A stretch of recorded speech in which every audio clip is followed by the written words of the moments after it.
details now on the Pompano plane crash. We've now learned that the aircraft was flying with an expired registration.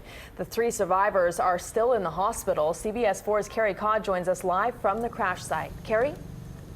That's right, Rutabaga. Tonight, the FAA confirmed to us that the certificate on the plane that crashed here expired at the end of February, and that they were notified well in advance. The owners of the plane were notified well in advance that that expiration was approaching.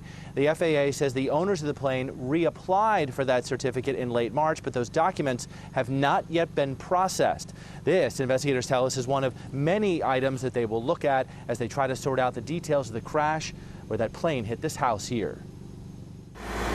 Investigators removed the fuselage from the backyard of a Pompano Beach home Tuesday. This piece and other pieces of the wreckage of the multi-engine aircraft will be scoured as federal investigators try to figure out what caused the plane to crash into this neighborhood. My first reaction was, it finally happened, and what a shame. Linda Urton lives nearby and used to work for the FAA. She tells CBS 4 News that residents have complained for years about the amount of low takeoffs and landings at the Pompano Air Park. And CBS 4 News has learned from FAA records that the plane that crashed, which is from the Flight School Florida Aviation Academy, was operating on an expired certificate. Aviation experts say without that certificate, a plane is not supposed to fly.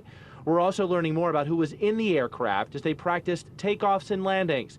The Broward Sheriff's Office identified the occupants as instructor Jeffrey White and students Sylvia Mena and Fernando Diaz. Witnesses recalled the moments after the impact. All 3 victims were severely burned. I don't know how they ever made it out. The co-pilot kept asking me, how's my face? My face. I can't, my face. How's my face? I said, sir, you're alive. You're okay. Everything is okay. Federal investigators will study the wreckage and speak to those on board and any witnesses, trying to figure out why the plane fell from the sky. What was the aircraft attitude on takeoff? Was it in a high pitch attitude? Was it in a steep bank? How were the engines? Was there an engine sound? Did someone hear one engine maybe come back? All the victims remain at the burn unit at Jackson Memorial Hospital. The NTSB tells us they'll likely have an initial report in about a week and then a final report several months later. Numerous residents here have told us they will push for safety changes in light of this crash.